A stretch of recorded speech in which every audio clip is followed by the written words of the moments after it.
He was a youthful firebrand turned dutiful Soviet composer. But Sergei Prokofiev was also much more than that, and his 7 symphonies offer a special combination of brash and beguiling beauty. Born in eastern Ukraine in 1891, Prokofiev was a child genius and budding renegade. While studying at the St. Petersburg Conservatory, he produced spiky piano pieces with names like Sarcasms and Fugitive Visions. But in 1917, during the upheaval of the Russian Revolution, Prokofiev fled to the countryside and wrote the Classical Symphony. The piece evokes Haydn and Mozart, but with enough spicy twists of harmony to remind us of its contemporary origins.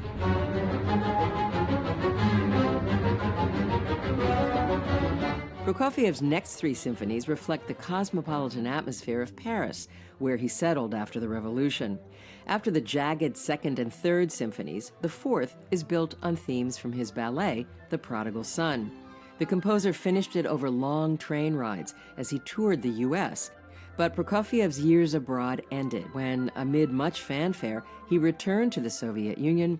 Prokofiev walked a tricky line between integrity and conformity.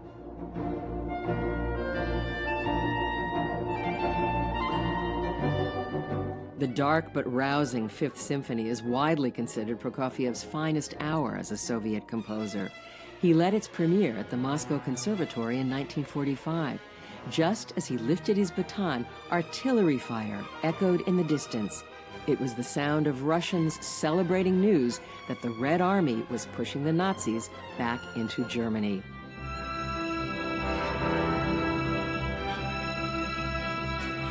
When Prokofiev suffered a bad fall later that same month, he never fully recovered.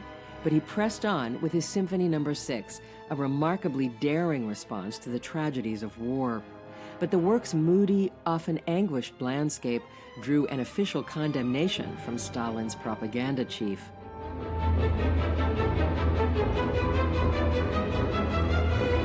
Despite the setback, Prokofiev still had more to say, and in 1952 he wrote his 7th symphony for a children's radio program. The piece combines fairy tale nostalgia with a melancholy reminiscent of Tchaikovsky. Prokofiev died on the same day as Stalin in 1953, meaning that he never experienced a creative life after the dictator.